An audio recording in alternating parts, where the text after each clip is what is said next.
مورد چاکرای دوم یا ساکرال چاکرا چیزی میدونید؟ چه عواملی در شکل‌گیری این چاکرا تأثیر داره؟ این چاکرا با چه چالش‌هایی روبروه و دلایل انسداد این چاکرا چیست؟ این چاکرا بر احساسات شما چه تأثیری داره و چگونه این چاکرا به تعادل میرسه؟ اینجا هم فرکانسی. امروز میخوایم در مورد یکی از منابع مهم انرژی که به احساسات ما از جمله لذت‌ها، مسائل جنسی و مخصوصاً احساس گناه مربوط میشه صحبت کنیم. این مسئله یکی از مهمترین مسائل زندگی ماست که در واقع باید در دوران کودکی از طریق والدین و بعدها از طریق مدرسه و دانشگاه آموخته شه. ولی متاسفانه جهان ما طوری برنامه ریزی شده که ما به اجبار به اطلاعاتی دسترسی داریم که اونها میخوان. پس فرصت پیدا نمی کنیم یا رسیدن به این مسیر سخت میشه تا به اطلاعات درست آگاه بشیم. ولی ما اینجا در همفرکانسی قصد داریم در مورد اطلاعات حقیقی صحبت کنیم و اونها رو در زندگیمون به کار ببریم و از اونها بهره‌مند شیم.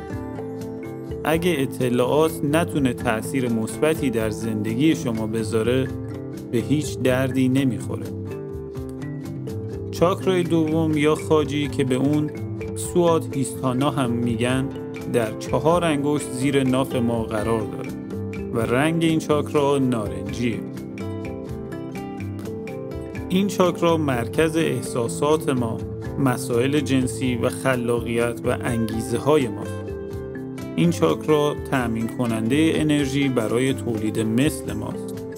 پس خیلی خیلی مهمه که این چاکرا رو به تعادل برسونیم.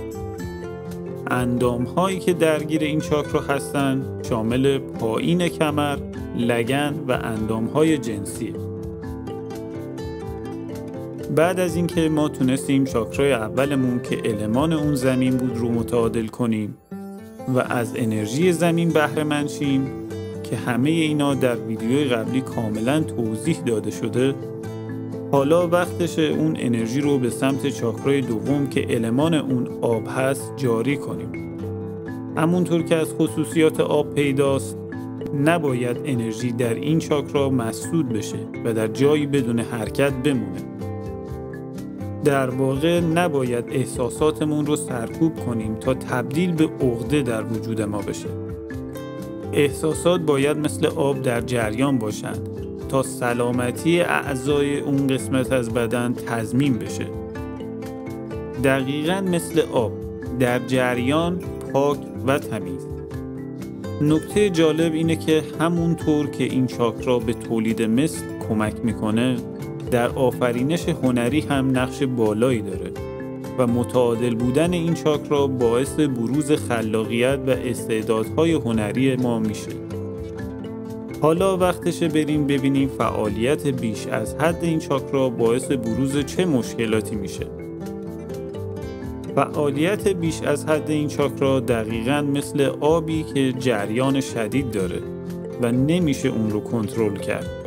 مثل آدم‌هایی که به شدت احساساتی یا عاطفی و وابسته هستن و حتی در مسائل جنسی خودشون هم کنترلی ندارن و اعتیاد به خود ارضایی دارن.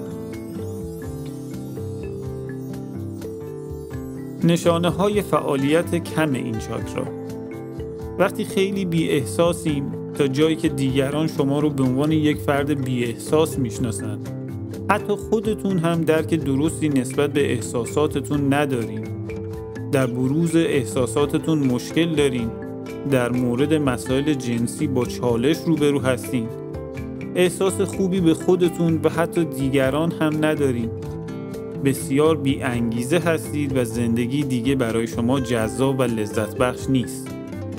دقیقاً نمیدونید چه خواسته‌ای دارید و اگر هم دارید، در دنبال کردن اون اهداف عاجز هستید و همیشه کارها رو نیمه کاره رها میکنید.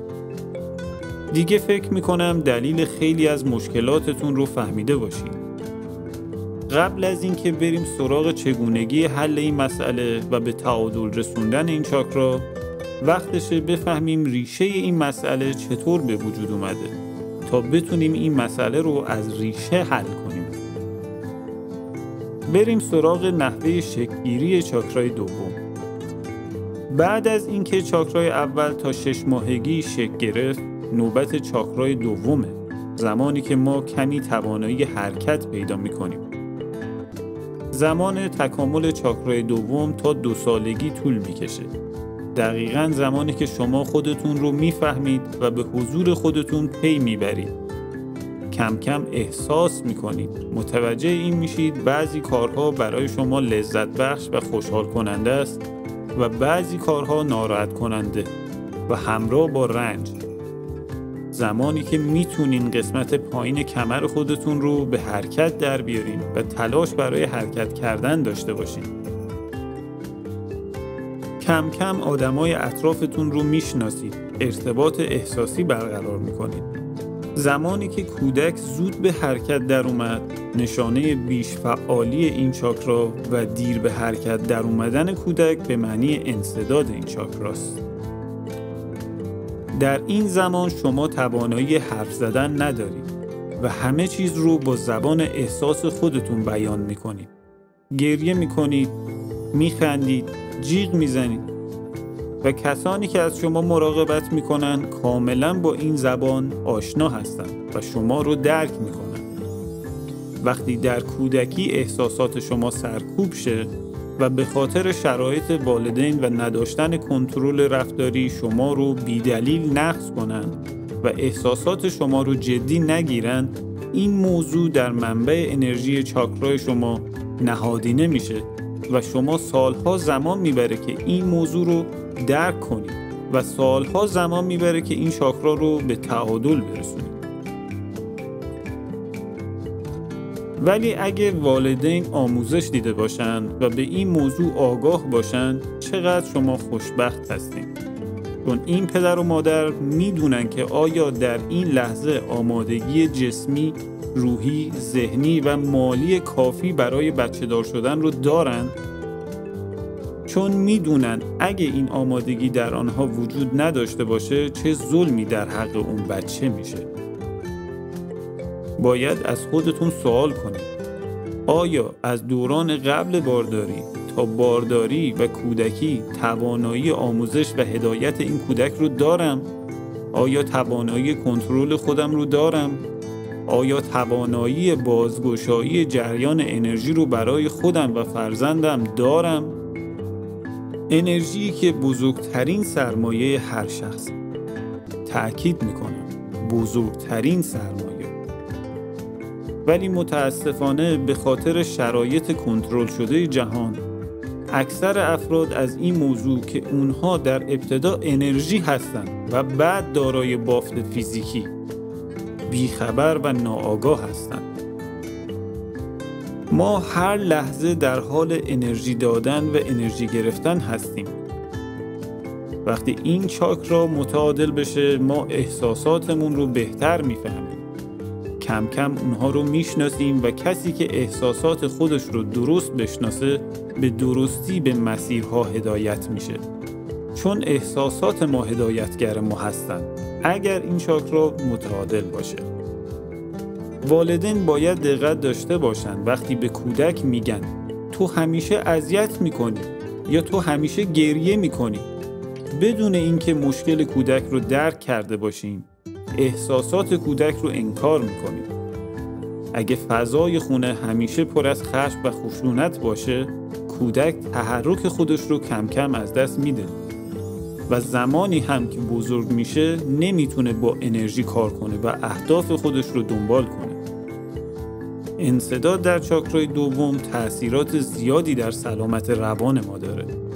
تمام مشکلات افسردگی و فقدان انگیزه، احساس گناه که شاید بشه گفت یکی از بزرگترین دیوارها برای رشد و پیشرفت ماست، یا ترس از دست دادن و احتیاط به مواد الکلی و مخدر. اون آدم همیشه شلوول و بیدل و جیگر. حالا وقتشه بریم سراغ متعادل کردن این چاکرا. اول با تمرین‌های فیزیکی شروع کنیم. اگه یادتون باشه در چاکرای اول ما روی عضلات ران و ساق پا کار می‌کردیم تا روی زمین قرص و محکم بشیم. حالا برای به حرکت در اومدن نیازه که عضلات زیر کمر، لگن و کشالمون رو قوی کنیم. دقیقاً عضلاتی که برای راه رفتن و دویدن بیشتر به اونها نیاز داریم. باید در اون نقطه احساس قدرت کنیم. وقتی عضلات این چاکرا رو تقویت کردیم، نیمتنه پایینی ما کاملاً قدرتمند شدن و اینطوری با قدرت بیشتری به زندگی ادامه میدیم.